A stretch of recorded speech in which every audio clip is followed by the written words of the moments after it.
For this video we're going to take a look at the Pyronix hikvision KX10DP-WE, which is a two-way internal motion detector.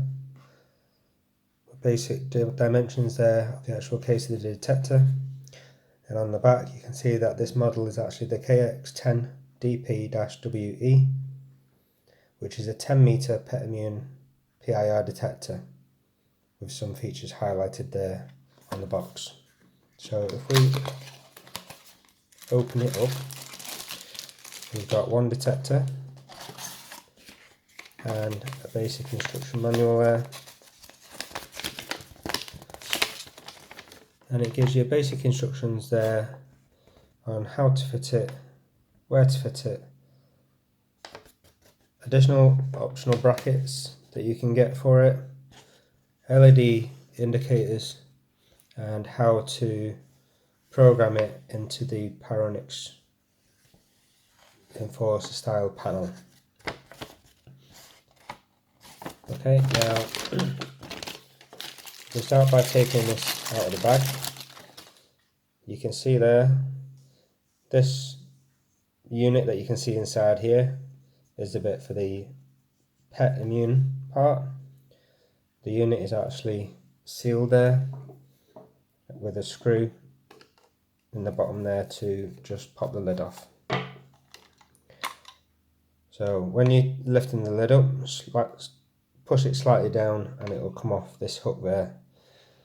Inside we've got the aerial, we've got the battery, which usually comes with a little battery protector plastic slit there, and it does actually show you the polarity of the battery on the back of the PCB in case you need to change the battery and you forget which way it was. We've got a learn button there, and we've got 3 LED indicators. When you first remove that slot, the lights will flash. You put your panel into programming mode to learn the detectors, and you press and hold this button until they start flashing like that, and then when you let go, if your panel was nearby, you'd hear your beep to say that it's been acknowledged and learned by the panel.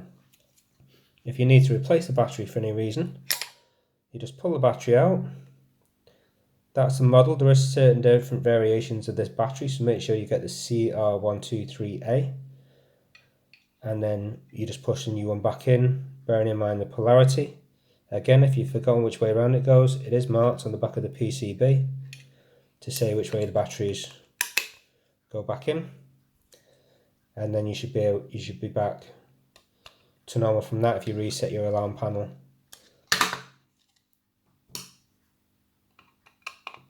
This little screw here, if we undo that, that allows you to remove the PCB. So you do this more if you're on an install and you're going to fasten it to the wall. We can take this unit out. We do have a back tamper here, so make sure that this panel stays in situ, because that tamper switch rests against this panel here, so if it's removed from the wall then it will set the alarm off on tamper. And we can see there we've got a choice of fixing positions. These ones if you want to use the tamper, these ones if you don't, for these 4 here. This part here is for the bracket that you could see on the drawings before, which is a different type of wall bracket, which looks like that, and then that would slot onto the back of this bit here that sticks out. We've got a cable, this typically on a wire detector would be a cable entry, but this is wireless so it doesn't need it. So once you've screwed this to wall with your required fixings, we slot that back over that small bolt, we tighten that back up, and then put the lid back on. Remembering if you're using this on a working system to leave this plastic removed so that it will actually work. Fasten the lid back up, and then you should be able to, from that then, to be able to reset your alarm panel and test detectors, do a quick water test, and away you go.